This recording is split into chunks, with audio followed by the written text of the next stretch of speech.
Okay.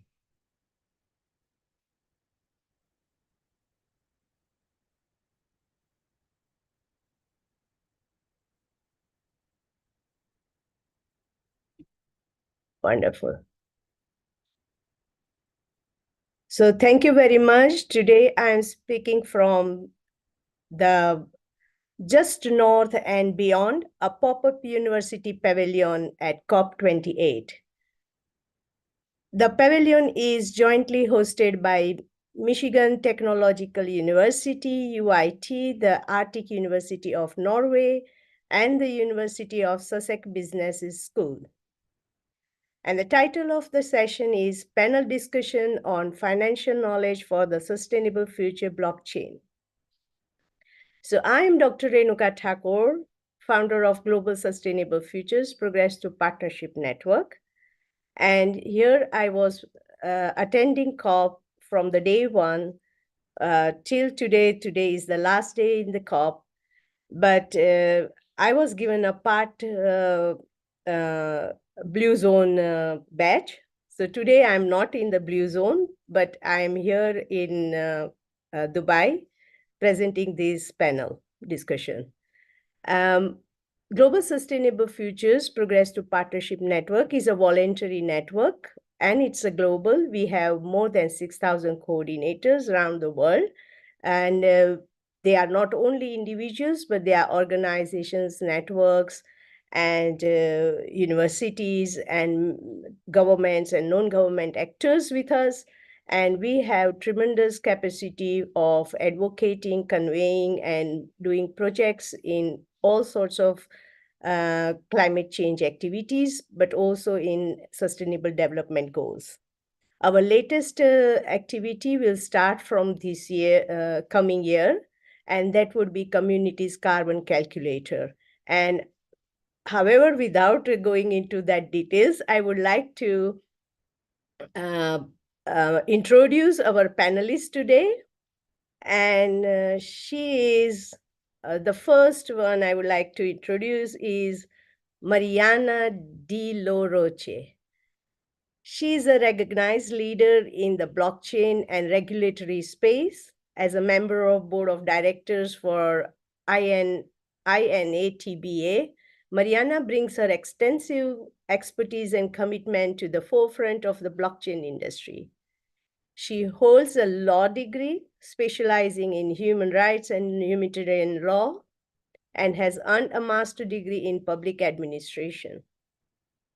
With over 10 years of experience, Mariana has excelled in her roles as a lead project manager and legal and regulatory advisor for various organizations in Colombia and Germany.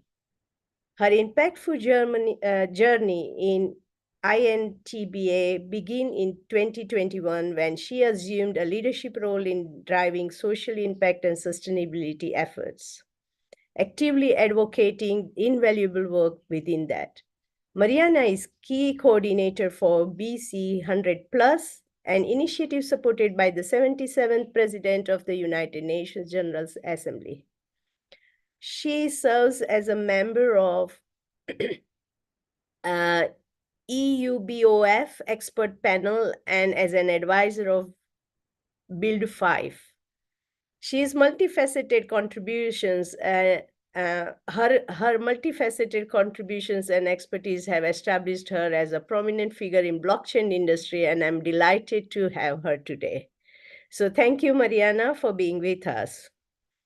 Secondly, we have Gabriela Chang, and she is an CSO and co-founder of Ethic Hub, the first blockchain-based project connecting the economy of the real world. Recently, again, INATBA awarded Ethic Hub as most exciting refi. I'm not so very familiar with the terminology, so excuse me, but it is called Generative Finance Project for its innovative use of blockchain for social, economy, and environmental impact. She worked for the Secretary of Economic Development in Mexico, and she was also an organic coffee producer. So she's a farmer herself. Gabriela will bring her expertise to the smallholder agriculture sector challenges and opportunities in leveraging on programmable crypto incentives to boost the economy of unbanked. She will emphasize the importance of economic empowerment of small and local farmers in achieving sustainable agriculture practices and how they push forward the sector with ethic help. We have Dr. Prairie Noro, and he focuses on blockchain technologies and not just enable more liquidity to flow towards nature-based assets and greater and enhanced audibility in primary and secondary market, but also he puts emphasis on infrastructures that make fair, just transitions possible. Post-colonial look at green finance, but also true for the most developed economies. So we will have a very good insight from him on the approaches which use decentralized governance, decentralized MRV, and tokenization of empowering IPSS and revert some of the underlying patterns of domination between global north and global south that traditionally green finance tends to reproduce. And we have Matt Yager, and he is involved in many things like talking about Paris Agreement, carbon calculating, monitoring, transferring, and accuracy. And he dwells into concrete examples, and he would share some insights from DAMIA, focusing on carbon monitoring, data transparency, and accuracy, and which are crucial aspects of climate research. He will discuss how blockchain can prevent greenwashing. So here we have very eminent panel of experts from blockchain, and I wanted to just introduce you all the basics of blockchain, why it is important to learn about blockchain, and how it will play a role in shaping our future sustainable pathways. So I will start, like, we will have some, just 2 or 3 rounds of questions, and the questions will be common to each, and they will try to explain or answer from their perspectives and their experiences.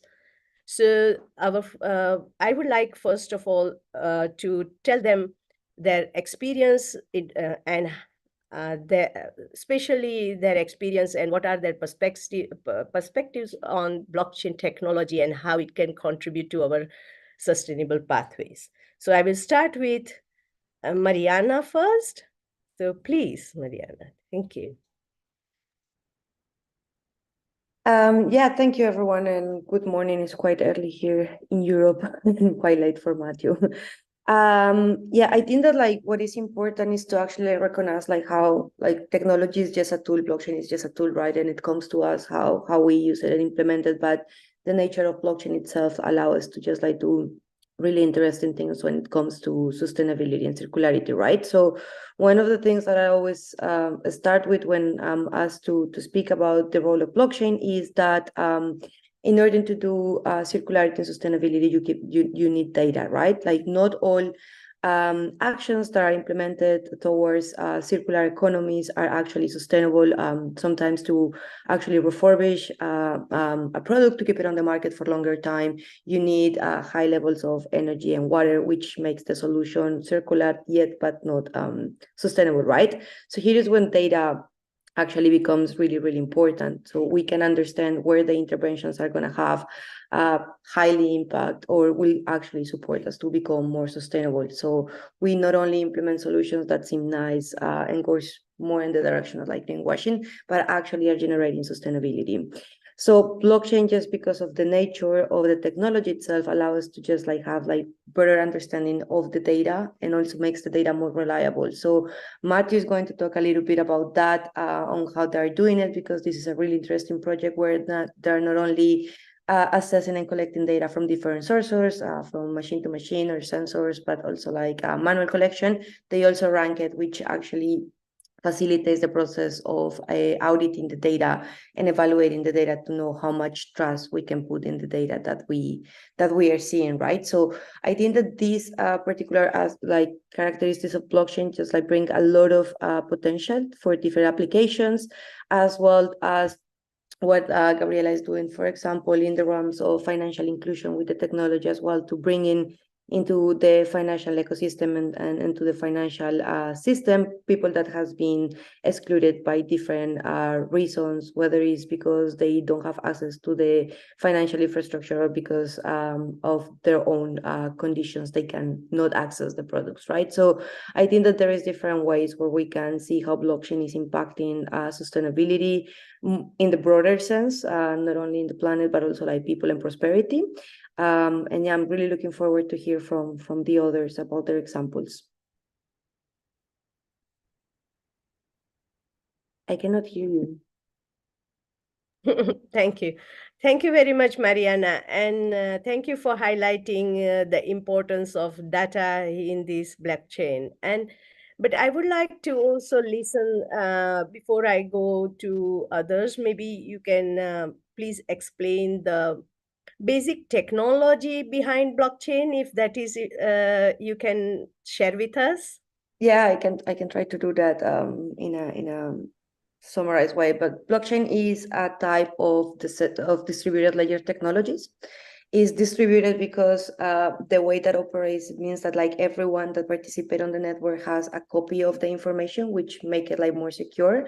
Also, the information that goes into the blockchain is cryptographically protected, which basically means that every intent to manipulate the data is actually like easy to be identified on the network, and because everyone has a copy of the information, where it's more difficult to manipulate. And is distributed, that's the first word. Ledger actually means that is a book. It's like an accounting book where you have information about the different transactions. And technology, I guess I don't need to explain it to you, but this is actually like the basics of the basics, right? It's a really complex topic. I think that like actually like Pierre can talk more about that, or like all the needs of education and all the efforts that the industry has been putting there, so we can actually like leave the complexities at the technical level, but make the technology more user friendly, so actually like people and applications can just like grow, and we can actually have global scalability and adoption, right? Thank you very much. Thank you. Why I asked you this question, because this pavilion is mainly from the universities and students, and we are in education system. We have not been able to yet bring blockchain as a mainstream learning subject. And so it would be interesting also if someone later or within the panel can share why it is important to bring blockchain as a mainstream also as a subject to learn and so on. Thank you. So I will bring, if I can get Matt on this, because Mariana has already explained that Matt can bring some examples on data. And also I know that he can explain more on transparency, which you said that everyone has the copy of these. And so it becomes more visible and transparent to everyone. And so please explain, Matt, or please also, first of all, explain your experience and then more on this. Thank you. Yeah, of course. So a little bit more on my experience. I started out my career working in cybersecurity, so heavily data focused. I did cybersecurity and cyber operations at the National Security Agency here in the US for about 8 years while I was active duty in the Army. Then I did digital forensics for the Department of Defense for a few years before transitioning to work at the IOTA Foundation, where I got to work with Mariana as well, which is a German nonprofit. While I was at the IOTA Foundation, I focused on smart mobility, smart cities, mostly public sector use cases, and then heavily on the sustainability side. And so since 2018, I've been building digital MRV capabilities, tools on how to manage data, how to prove authenticity of data, how to have data provenance on projects, and working with organizations like Gold Standard on the voluntary carbon market side, leading up an understanding of what does digital infrastructure between a project that's making an impact on the ground and a carbon market standard need to look like, so that a project can share data and as high a level of detail with auditors, with carbon market standards, and with purchasers of credits, so that they understand this is what the project's really doing on the ground, and this is why we can trust it.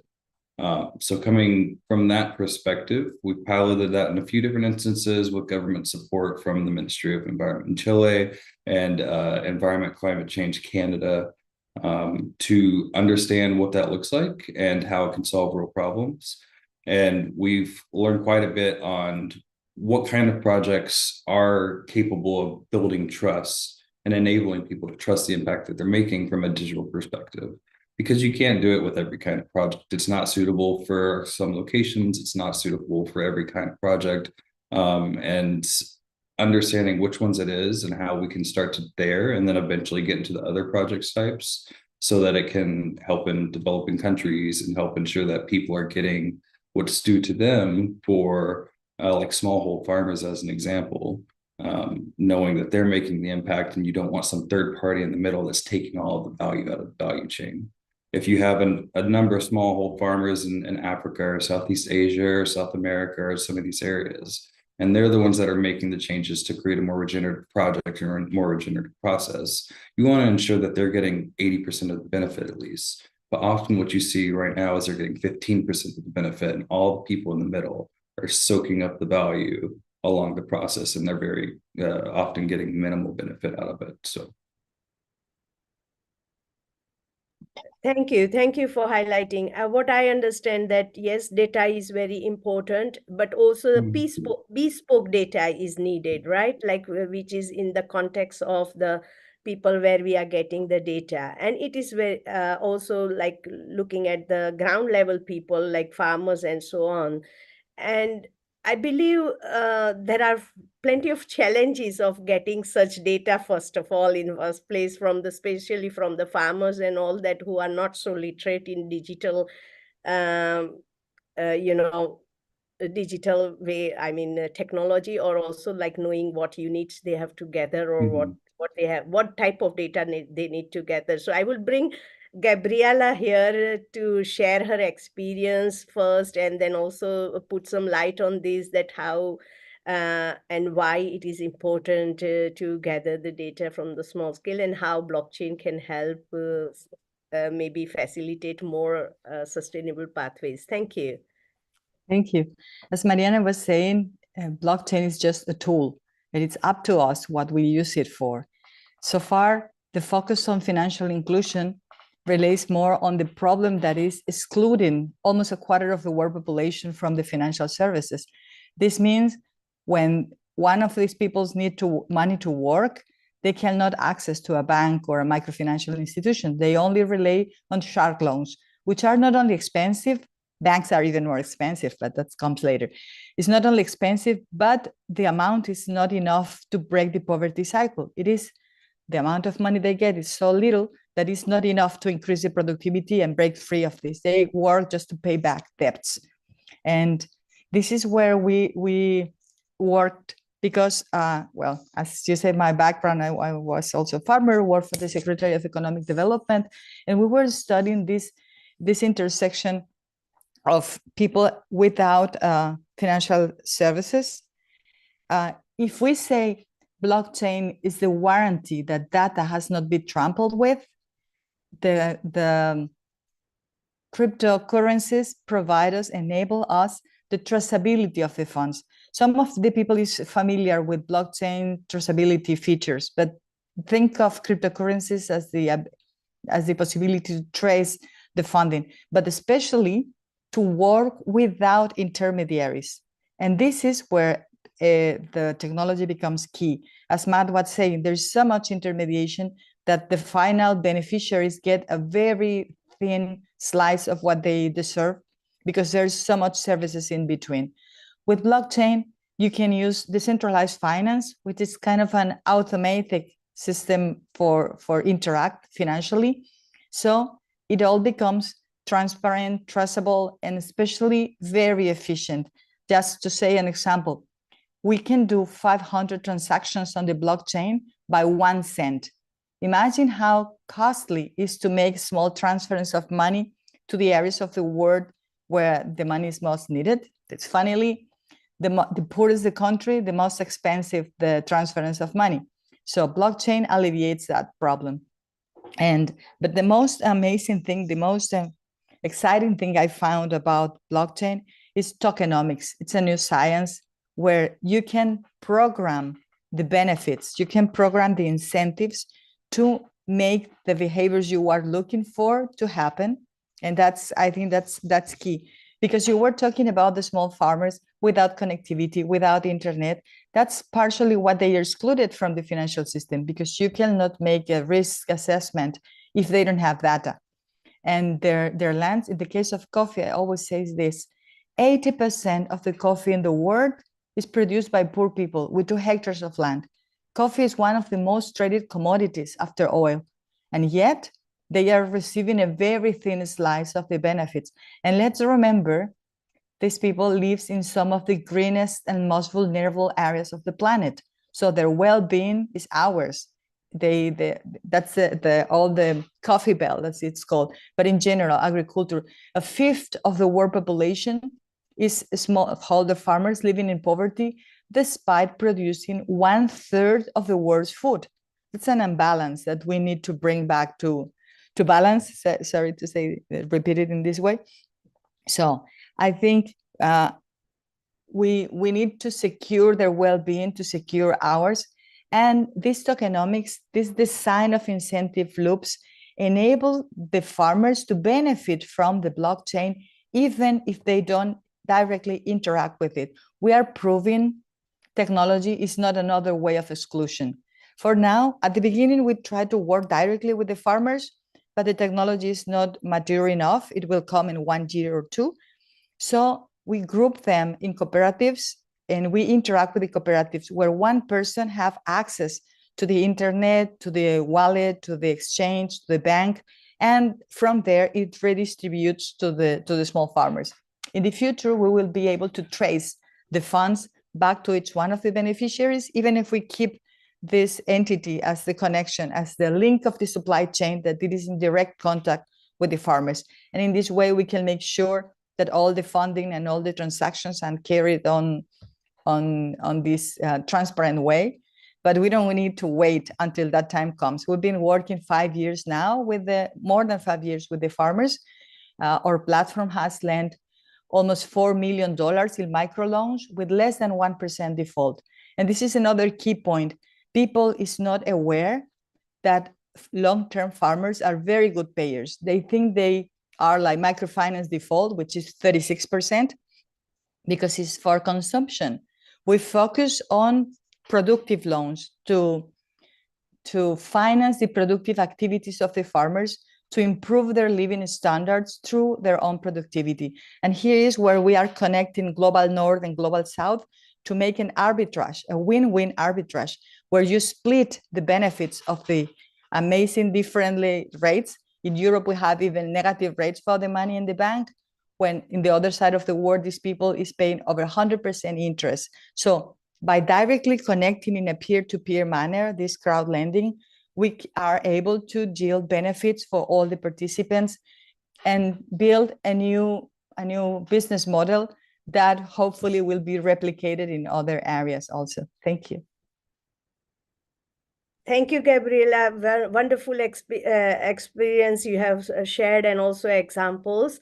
And rightly, you ended with Global South and Global North, and that brings Dr. Pereira Naro very much into this debate. And I would like to invite him to share his experience and his perspectives on this. Thank you. Hi, everyone. I'm just a tiny correction. I'm not a doctor, so I cannot take this praise. But let me start by expressing my heartfelt gratitude towards you, Dr. Thakur, and for your invitation to my all of our peers over at the Arctic University of Norway, the Michigan Tech University, and University of Sussex for making this possible and for creating this pop-up university. I love the name. I love the concept. It's a privilege to contribute to such a crucial convening, and especially alongside esteemed guests as Mariana, Gabriela, and Matt. So let's just start by rewinding the clock a little bit. Back in 2016, my very first experience with blockchain technology was actually already tokenization of green finance. I was back then working for a crowdfunding platform involved with crowd lending of renewable energies. And we played around with colored coins on Bitcoin because Ethereum was a very, very, very new technology, and we were a bit spooked by it. It was very risky. We've deemed it promising, but still too green, too young. And so we were in the very early days of what would be later called tokenization. We published a white paper on the topic, and it was picked up by the French administration, which I had the pleasure to work for around 3 years, to really explore how blockchain technology could enhance those markets by adding more depth, more liquidity on secondary market. Why would that work? Well, mainly because blockchain infrastructure offers a fully transparent and traceable ledger that records the emission, the transmission, and the retirement of assets, as well as the inputs, the non-financial inputs that make green finance possible. That is everything that belongs to the MRV, so monitoring, reporting, and valuation activities.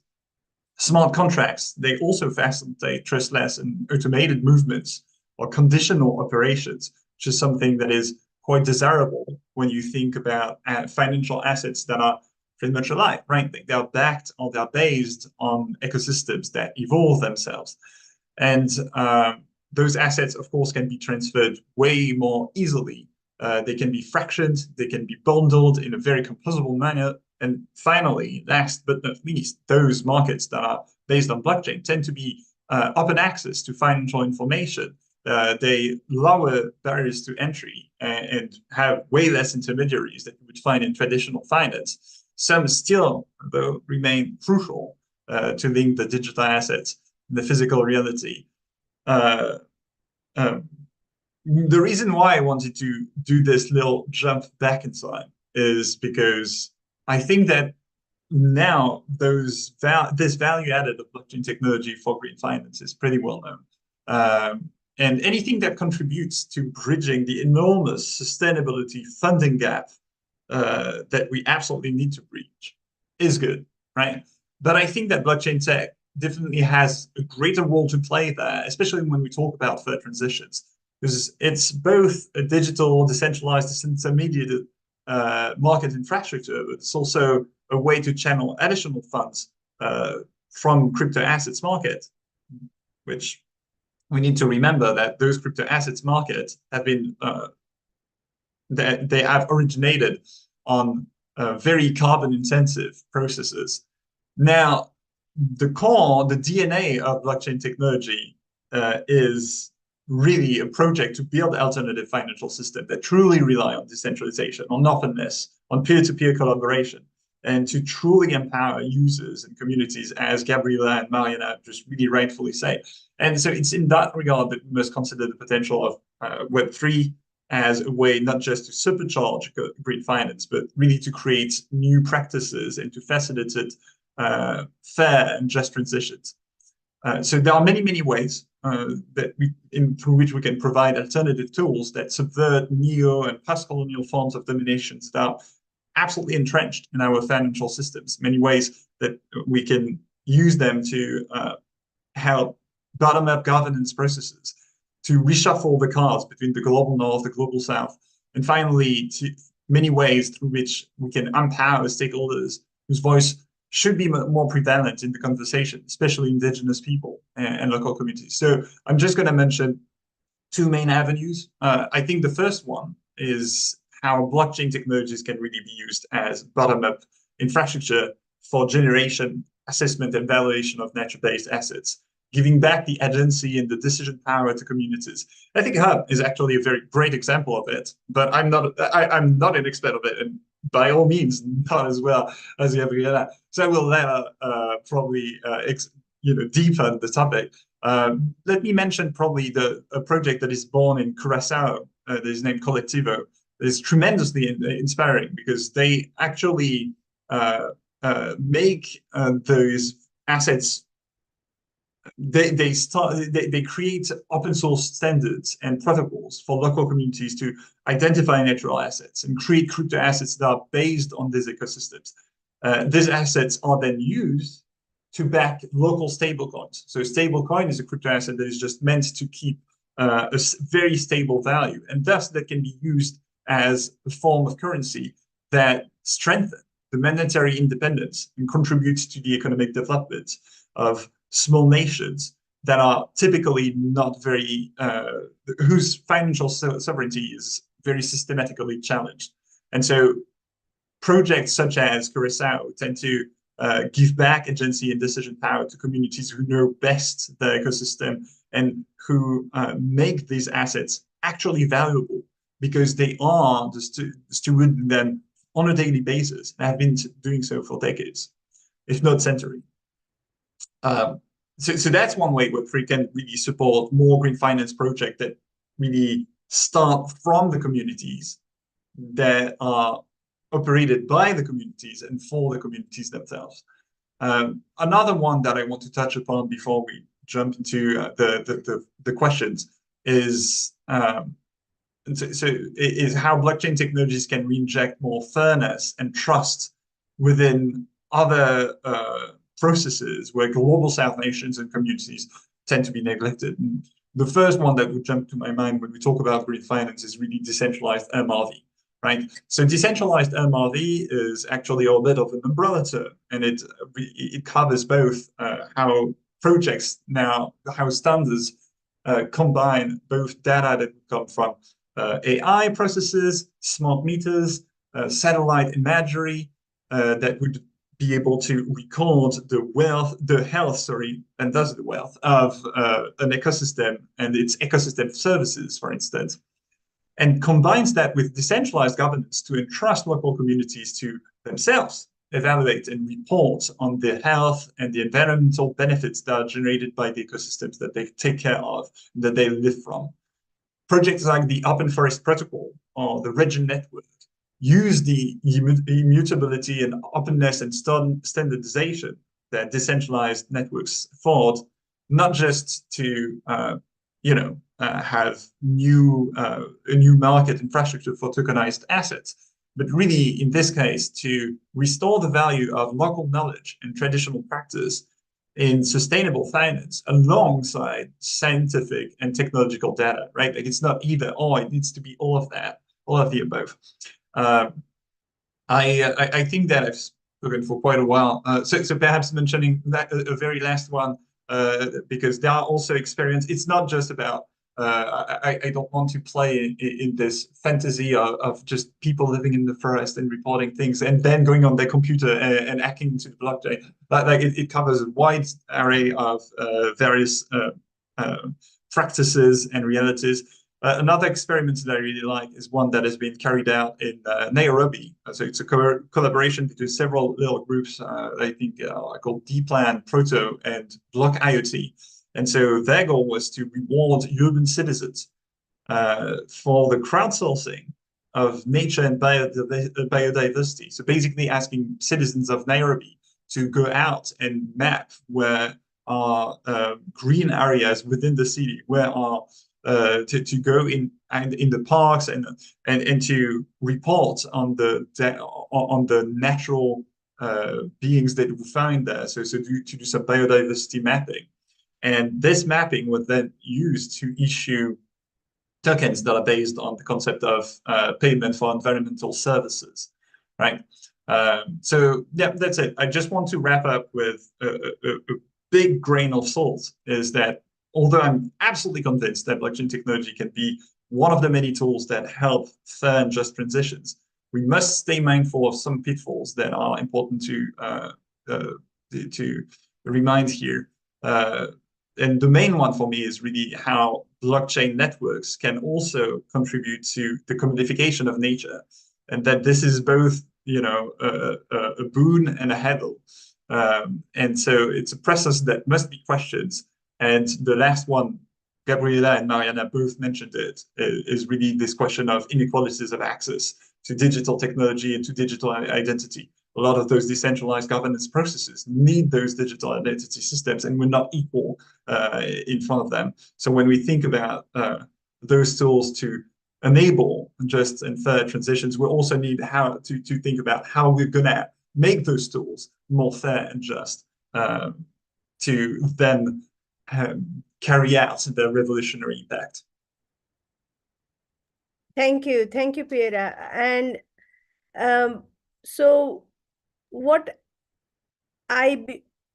so far I understood that yes, blockchain can present a lot of opportunities for bottom-up approach and contribution to climate change, and also to move our trajectories towards sustainable development.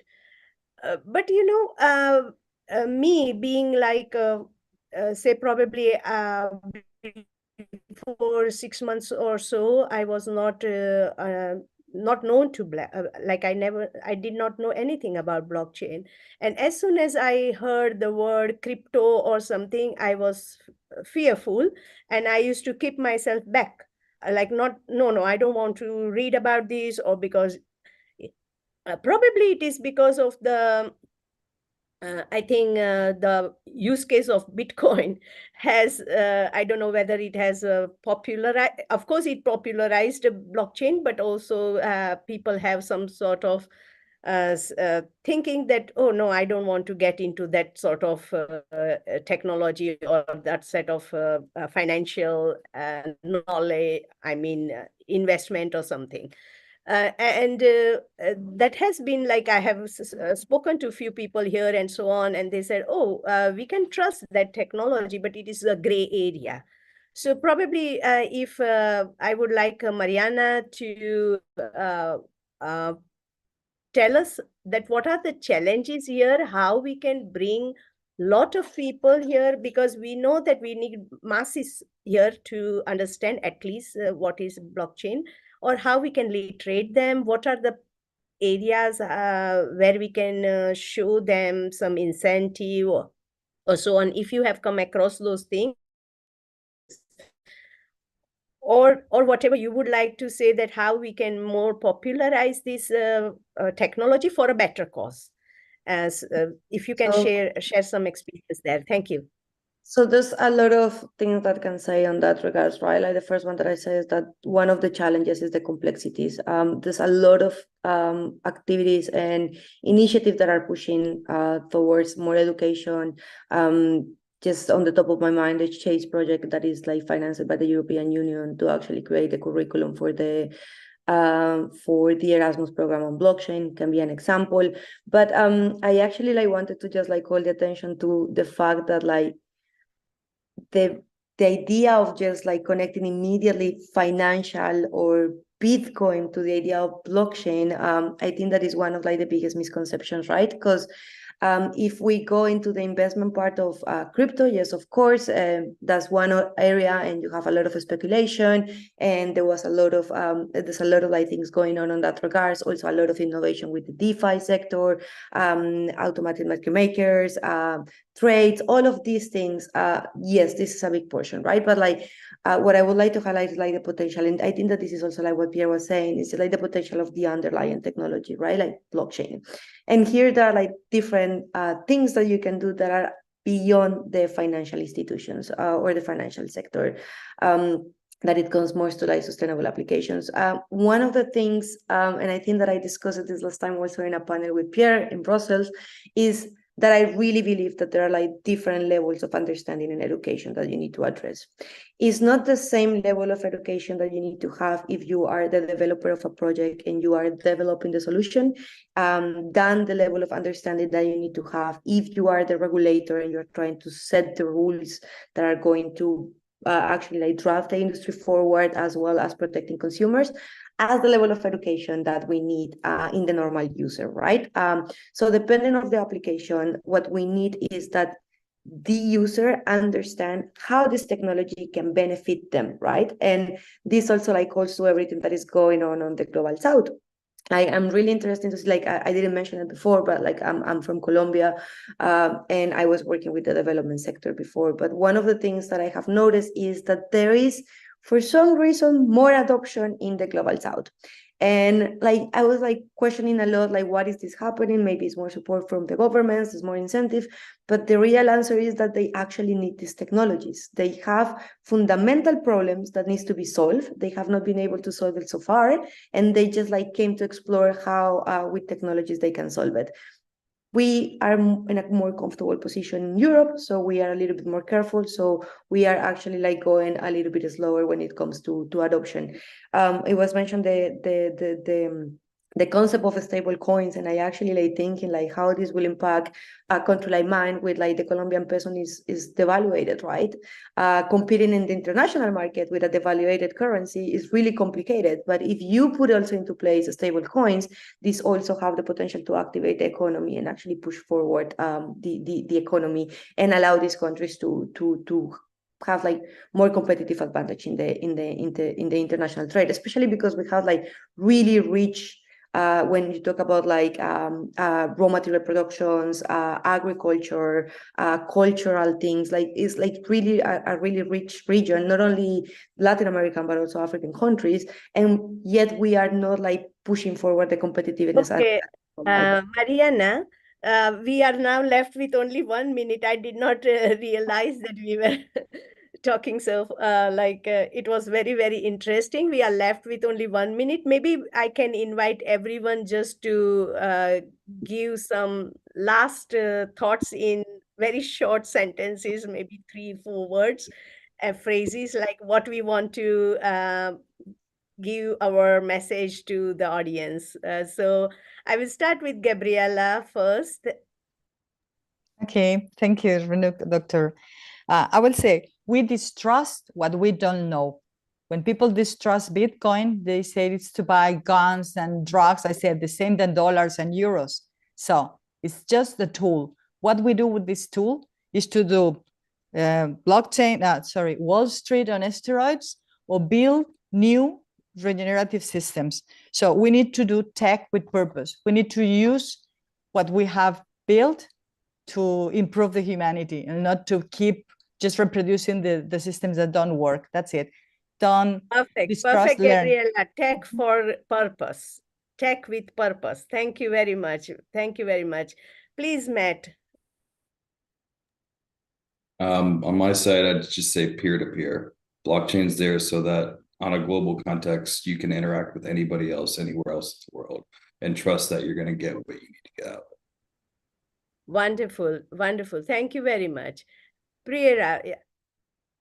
And for me, it's going to be a weirder conclusion, because I'm just going to invite people to also think a little bit out of the box, even when it comes to blockchain, and look into projects that are carried out by artists such as TerraZero, and how they try to use the automation and self-sovereignty that comes with blockchain to have non-human living beings have their own treasury and their own digital identity, such as like forests that would progressively own themselves. I think that actually those projects are still very far, sounds very both poetic and kind of absurd, but they actually could bring a lot of inspiration to how can we do things differently when it comes to green finance. Thank you, thank you. And Mariana, please, your turn. I will just like finish with like an invitation as well to just explore how Web3 and like blockchain actually can interact with like the Web2, and I push the word that like organizations in the development sector are already doing, but faster and more efficient.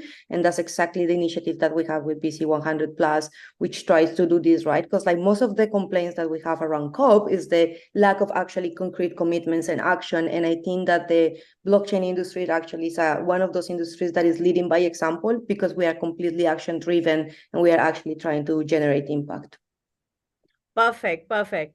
And I would just try to sum it up, that tech with purpose, peer-to-peer, and try alternatives, and also try to explore the things for yourself. Thank you very much. And here I think blockchain is for the bottom-up approach to contribute to climate change and sustainability, and we must all work together responsibly to advocate or maybe to contribute to this technology so that it can help everyone. Thank you very much for today's debate and making time for this discussion. Thank you very much. Thank you. Thank you. Bye. Thank you. you. Bye-bye. COP28 Michigan University to host us. Thank you. Yeah, thank you so much.